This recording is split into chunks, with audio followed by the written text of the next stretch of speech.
Welcome to InfoStream, your daily current. Unsure what to listen to? Turn to us for today's headlines. Stay informed. Gaza conflict intensifies following violence.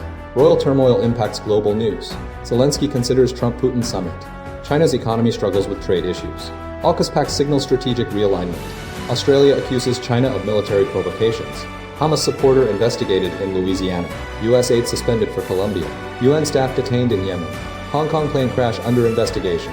Louvre heist raises security concerns. Bangladesh airport fire causes major damage. Prince Andrew allegations deepen with new memoir. Gaza conflict escalates following deadly flare-up, a deadly escalation of violence in Gaza, triggered by an Israeli strike in Rafah, has threatened to derail the fragile ceasefire brokered by former President Donald Trump. The conflict began when Israeli forces launched a series of airstrikes targeting what they described as Hamas terror targets, following an anti-tank missile attack by Hamas fighters in the same area. Hamas denied responsibility for any clashes, asserting that communication with its cells in Rafah had been cut off months prior. The incident followed a period of relative calm facilitated by the ceasefire, which has seen the release of all 20 living hostages held by Hamas and the return of 12 deceased Israeli hostages, alongside the return of 15 Palestinian bodies in exchange. The Trump administration, through its special envoys Steve Witkoff and Jared Kushner, played a key role in securing the initial ceasefire and continues to be involved in mediating the situation, with discussions ongoing in Cairo and with Egyptian mediators. However, the recent violence underscores concerns about the stability of the agreement. The conflict highlights several key issues, including the fate of Hamas fighters operating within Israeli-controlled zones, particularly around the Yellow Line, and the ongoing challenge posed by armed groups like Yasser Abu Shabab's Popular Forces, allegedly supported by Israel. Israel has responded to the attack by intensifying its military operations, targeting Hamas infrastructure, and asserting its right to defend itself. Prime Minister Benjamin Netanyahu has ordered a forceful response, while simultaneously reaffirming the commitment to the ceasefire's core tenets, including disarmament. The exchange has also involved the return of 250 Palestinian prisoners held by Israel and 718 detainees from Gaza, alongside the return of 15 Palestinian bodies in exchange for every Israeli hostage remains. Despite the efforts of mediators, the situation remains precarious, with concerns about potential violence between Palestinian factions. The Yellow Line, demarcating the areas controlled by Israel and Hamas, is proving to be a contentious point, with allegations of Israel supporting rival groups to destabilize Hamas. The ongoing conflict underscores the complex and deeply rooted nature of the Israeli-Palestinian conflict and the challenges to achieving a lasting peace. The return of the hostages and the exchange of bodies are occurring within the framework of a 20-point plan, which includes the potential deployment of an international stabilization force and the eventual withdrawal of Israeli forces. But the recent events threaten to undermine this delicate arrangement. Royal fallout, global conflicts, and political scandals dominate news coverage. A multitude of significant news stories dominated headlines across British and international media outlets, encompassing the ongoing turmoil surrounding Prince Andrew, escalating global conflicts, and political controversies. The Metropolitan Police investigation into Prince Andrew's alleged attempts to obtain information about his accuser, Virginia Giuffre, remained a central focus, with reports detailing his alleged efforts to dig dirt and the King's subsequent threat of further action. The Daily Mail highlighted the King's intervention, portraying it as a decisive step to curtail Andrew's actions. Calls for Andrew to relinquish his royal titles, driven by the Giuffre family, intensified the pressure. Meanwhile, the conflict in Gaza continued to escalate, with reports indicating a fragile ceasefire was in peril due to ongoing Israeli airstrikes and reciprocal attacks. The IDF blamed Hamas for breaching ceasefires, while both sides blamed each other for casualties. The Guardian reported deadly raids and the exchange of fatalities. Adding to the global tensions, the French police launched an investigation into the brazen theft at the Louvre Museum, involving a 7-minute operation and the theft of a valuable Napoleon necklace. Within the United States, a fractious White House meeting between Donald Trump and Volodymyr Zelensky was characterized by a shouting match, with Trump allegedly urging Zelensky to surrender the Donbass region to Russia. The Daily Telegraph reported a preceding conversation between Trump and Vladimir Putin. Domestically, a controversial story emerged regarding London Mayor Sadiq Khan, who faced accusations of denying the existence of grooming gangs in the capital, based on whistleblower accounts mirroring the Rochdale and Rotherham scandals. Finally, the Daily Star reported the British Film Institute's addition of a live-stream Tesco iceberg to its National Archive, marking 3 years since Liz Truss's resignation as Prime Minister, a seemingly symbolic gesture. The Louvre heist and the ongoing Gaza conflict continue to be prominent features across multiple publications. Zelensky open to Trump-Putin summit participation. Recent developments surrounding a potential summit between Donald Trump and Vladimir Putin have seen Ukrainian President Volodymyr Zelensky express his willingness to participate if invited. Following a phone call between Trump and Putin that resulted in plans for face-to-face talks in Budapest, Hungary, Zelensky stated he would be open to involvement, specifically suggesting a shuttle diplomacy format. The White House meeting between Zelensky and Trump reportedly devolved into a heated exchange, with the U.S. administration advocating for Ukraine to concede to Russia's terms for ending the conflict. Zelensky characterized the meeting as frank, emphasizing his primary objective, achieving a just and lasting peace, rather than a swift resolution. He voiced strong criticism of Hungary's role as the proposed location for the summit, citing Prime Minister Viktor Orban's perceived alignment with Kremlin interests. Zelensky questioned Hungary's ability to positively influence the situation or offer a balanced perspective. Preparations for the Budapest talks have seen constructive phone calls between Russian Foreign Minister Sergei Lavrov and U.S. Secretary of State Marco Rubio. During his visit to the White House, Zelensky had hoped to secure U.S. Tomahawk missiles for targeting deep within Russia, but Trump offered a non-committal response. The U.S. administration's stance reflects a desire for a negotiated settlement, potentially involving compromises from Ukraine. Despite the disagreements and critical commentary, Zelensky remains open to engaging in discussions with both Trump and Putin, signaling a continued willingness to explore potential pathways toward a resolution to the ongoing conflict. The planned summit in Budapest represents a pivotal moment in international diplomacy, with significant implications for the future of Ukraine and its relationship with both the United States and Russia. China's economic growth faces setbacks amidst trade tensions. China's economic growth experienced a significant slowdown in the third quarter of 2024, registering 4.8%, a decrease from the previous 5.2% growth rate. This deceleration is attributed to ongoing challenges within the property market and escalating trade tensions with the United States. The figures, released by China's National Bureau of Statistics, underscore the delicate balance within the nation's economic strategy. Despite these headwinds, the economy demonstrated strong resilience and vitality, fueled primarily by momentum within its technology sector and the expansion of business services. The imposition of sweeping controls on rare earth exports, a critical component in global electronics production, dramatically disrupted the fragile trade truce established with the U.S. In response, U.S. President Donald Trump immediately threatened additional tariffs of 100% on Chinese imports. This escalation prompted a meeting between U.S. Treasury Secretary Scott Bessent and Chinese officials, planned for Malaysia, aimed at de-escalating tensions and potentially arranging a summit between Trump and Xi Jinping. Prior to the rare earth export restrictions, Chinese businesses had capitalized on the trade ceasefire to boost exports, resulting in an 8.4% rise in September's exports and increased imports. Industrial output grew by 6.5% year-on-year, with particular strength observed in 3D printing, robotics, and electric vehicle manufacturing. The service sector, encompassing IT support, consulting, and logistics, also contributed to the growth.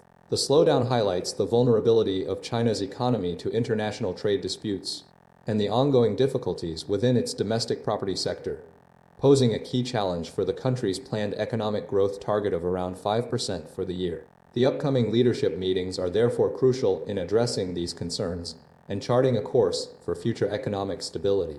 U.S. bankers on edge, a gilded cash room and U.S. blaming China. My week at IMF, the week surrounding the International Monetary Fund annual meetings, revealed an unsettling atmosphere of economic tension, primarily driven by the U.S. administration's assertive stance against China and its implications for global trade. The U.S. Treasury, utilizing the historic cash room, served as a focal point for this strategy, with Treasury Secretary Scott Bessent and Trade Ambassador Jamieson Greer delivering a clear message. This is China versus the world. This declaration coincided with several significant economic currents, including China's newly implemented export controls on critical minerals vital for high-tech production, fears surrounding a potential AI market bubble, and ongoing tariff-related disruptions.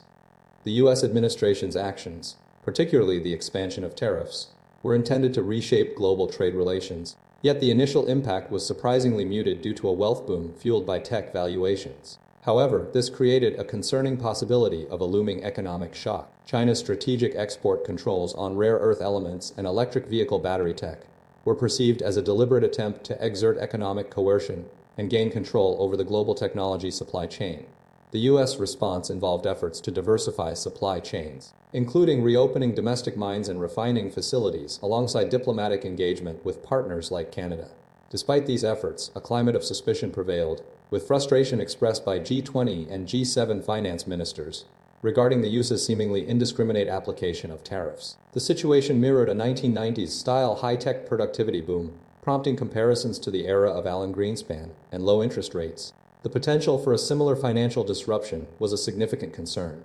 The actions of both the US and China created a volatile environment, characterized by mutual accusations and a heightened risk of economic instability. The use of the cash room as a strategic communication tool underscored the gravity of the situation and the deliberate attempts to frame the conflict as a direct confrontation between the two economic superpowers. The global community responded by seeking to secure alternative supply chains and diversify away from reliance on either nation. China's 5-year plans, a decade of economic transformation. China's 5-year plans have consistently shaped the nation's economic trajectory and profoundly impacted the global economy. Beginning with Deng Xiaoping's reform and opening up plans, 1981-84, initiated following decades of centrally planned stagnation, China transitioned from a largely agrarian economy to a manufacturing powerhouse. This shift, facilitated by special economic zones and foreign investment, dramatically altered global supply chains, contributing to what became known as the China shock and fueling subsequent populist movements.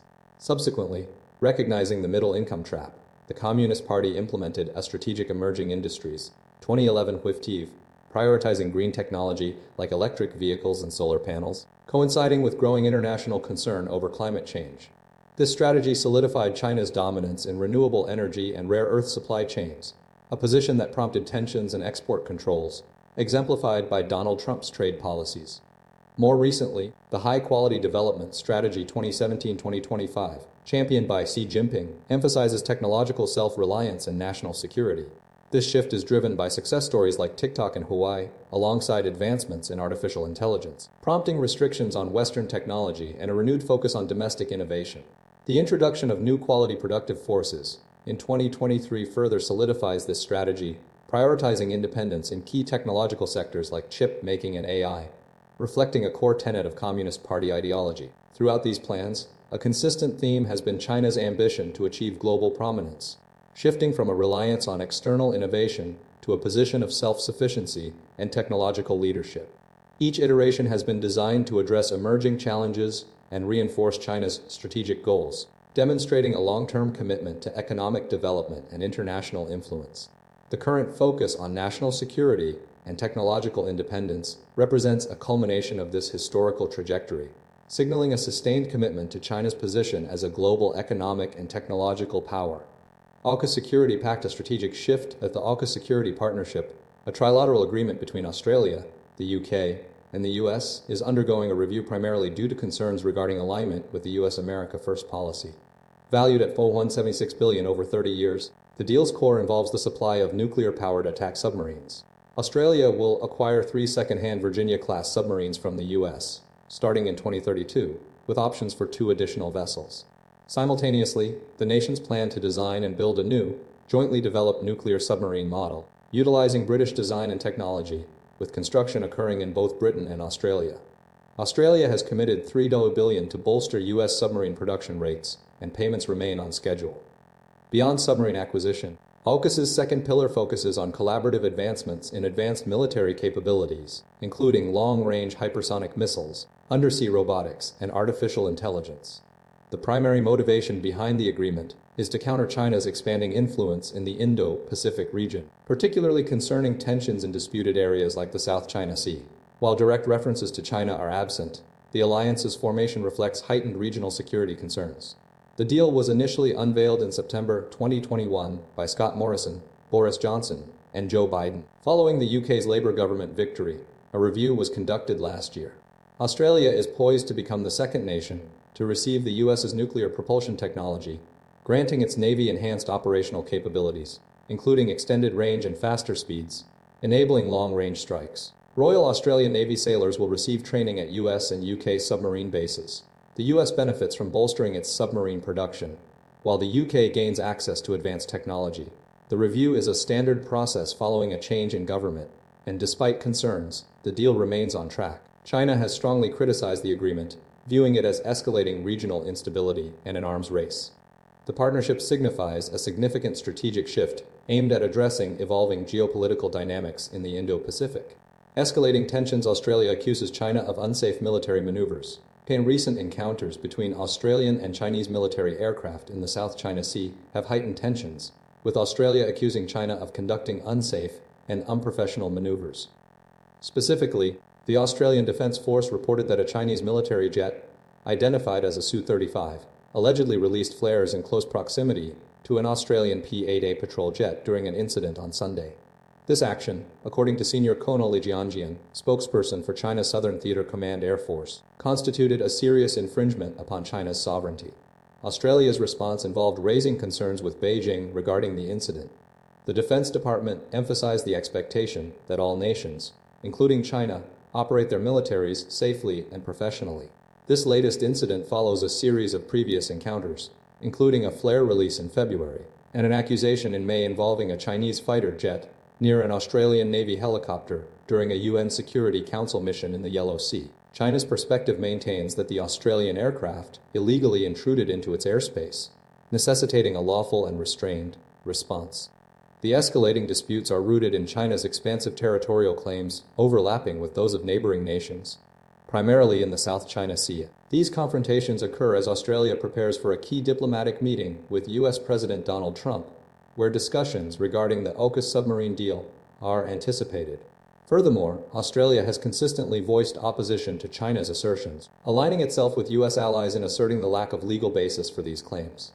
The ongoing incidents also include a November 2023 accusation of China using sonar pulses that resulted in injuries to Australian divers in international waters off Japan, underlining the seriousness of the situation and the potential for further escalation. A Louisiana resident accused of supporting the Hamas 7th of October attack, a Louisiana resident, Mahmoud Amin Yaqub al-Matadi 33, has been charged with providing material support to Hamas, specifically related to the group's 7 October attack on Israel. Federal prosecutors allege that al-Matadi, a permanent resident of the United States obtained through a fraudulent visa, actively assisted Hamas in the attack. The charges include providing material support to a foreign terrorist organization, as well as the fraudulent use of immigration documents. According to court documents, al-Matadi was identified as an operative of the National Resistance Brigades, the military wing of the Democratic Front for the Liberation of Palestine. He is accused of coordinating a group of armed fighters to cross into Israel following the initial attack. He allegedly communicated with others, requesting the provision of weapons, a bulletproof vest, and ammunition. Investigators determined that al-Matadi's phone pinged a cell tower near Kibbutz Kfar Aza, a location where a massacre occurred during the attack. Despite denying involvement in terrorist activities during his U.S. visa application, evidence suggests otherwise. He resided in several locations before settling in Lafayette, Louisiana, where he worked in a local restaurant. The Justice Department announced his arrest on Thursday, and he appeared in court on Friday. During the hearing, he stated, through an interpreter, that many of the charges were false and that he was innocent. It's important to note that the charges do not involve specific crimes or killings attributed to al-Matadi. Federal prosecutors have previously charged senior Hamas members with the deaths of American citizens related to the 7 October attack. The ongoing conflict in Gaza has resulted in the deaths of at least 67,900 people, according to the Hamas-run Health Ministry, a figure verified by the United Nations. This case highlights the ongoing investigation into international involvement in the attack and the potential ramifications for individuals connected to the group. Trump suspends U.S. aid to Colombia amidst growing tensions. President Donald Trump announced the immediate cessation of all U.S. payments and subsidies to Colombia, escalating a long-standing conflict with Colombian President Gustavo Petro. Trump cited Petro's alleged inaction in combating drug production within the country, labeling it a long-term rip-off of America, and threatened direct intervention, demanding Petro close up these killing fields. The U.S. has historically provided approximately $210 million in fiscal year assistance, including $31 million in agricultural support, making it Colombia's largest security funder. This decision follows a month-long dispute where the U.S. administration declared Colombia had failed demonstrably in its obligations to fight drug trafficking. The tensions intensified further with Trump's personal attacks, branding Petro an illegal drug leader and criticizing his fresh mouth. This occurred amidst ongoing U.S. military strikes targeting suspected drug trafficking vessels in the Caribbean. A recent strike on Friday resulted in the deaths of 3 individuals aboard a vessel linked to a Colombian terrorist organization, marking the 7th known strike. Following this, 2 survivors were repatriated to Ecuador and Colombia. Petro responded to Trump's accusations, referencing Gabriel Garcia Marquez's 100 Years of Solitude, to highlight Trump's perceived ignorance and rudeness toward Colombia. He asserted his commitment to socialist principles, emphasizing solidarity and the common good, contrasting sharply with Trump's accusations of drug trafficking. The conflict stems from disagreements over U.S. military actions and Colombia's role in combating drug production, with both leaders engaging in heated exchanges through social media. The U.S. actions, including the strikes, have been met with criticism, while Petro's response underscores Colombia's frustration with the ongoing conflict and the perceived interference from the United States. The situation remains volatile, with potential implications for regional security and international relations. Houthi detain UN staff, seize equipment in Yemen. Recent escalating tensions in Yemen have resulted in the detention of 20 United Nations employees by Houthi rebels, following a previous raid on a UN facility in Sana'a. According to Janalam, a spokesperson for the UN resident coordinator, the detention occurred within a facility located in Sana's Hada neighborhood, involving 5 Yemeni nationals and 15 international staff. Notably, the Houthis subsequently released 11 previously detained UN personnel after questioning. The detained employees represent multiple UN agencies, including the World Food Programme, Unsafe, and the Office for the Coordination of Humanitarian Affairs. This incident follows a broader pattern of Houthi actions targeting UN operations throughout Yemen, encompassing Sana'a, Hodeidah, and Sada province. To date, over 50 UN personnel have been detained, with a tragic outcome when a World Food Programme worker perished during detention earlier this year in Sada. The Houthi rebels consistently assert these detentions are based on unsubstantiated claims that the UN staff and affiliated international groups and foreign embassies are engaged in espionage. The UN vehemently refutes these accusations. The escalating situation has prompted the UN to suspend operations in Sada province following the January detention of 8 staffers. Furthermore, the top humanitarian coordinator in Yemen has been relocated from Sana'a to Aden, the seat of the internationally recognized government, in response to the ongoing instability. The UN is actively engaged in diplomatic efforts to resolve the crisis, prioritizing the immediate release of all detained personnel and the restoration of control over UN facilities in Sana'a. The situation remains precarious, highlighting the challenges to humanitarian operations within Yemen. Hong Kong cargo plane crash investigation focuses on landing path. A cargo plane crashed off the runway of Hong Kong International Airport early Monday, resulting in the deaths of 2 airport security personnel and prompting a full investigation. The Boeing 747-481, operated on a wet lease from Turkish carrier Act Airlines and arriving from Dubai, veered off runway 07L, crashed through perimeter fencing, and collided with a patrol vehicle, pushing it into the sea. 4 of the 7 crew members survived, having successfully deployed emergency evacuation slides and being rescued within 2 minutes by fire service. Divers recovered the bodies of the deceased security personnel, aged 30 and 41, both of whom were not breathing upon recovery. The investigation is primarily concentrating on the aircraft's landing path, with airport officials asserting that the correct instructions were provided to the plane. Runway signage, which should illuminate during darkness, was confirmed to be operational. The patrol car was positioned outside the runway fence at a safe distance. Despite the crash, the airport's operational runways remain open. The aircraft sustained significant damage, with a portion of the fuselage submerged in the water. The incident is considered one of the deadliest aviation incidents in years at the airport, which has historically maintained a strong safety record. Investigators are examining weather conditions, runway conditions, the aircraft systems, and the crew's actions.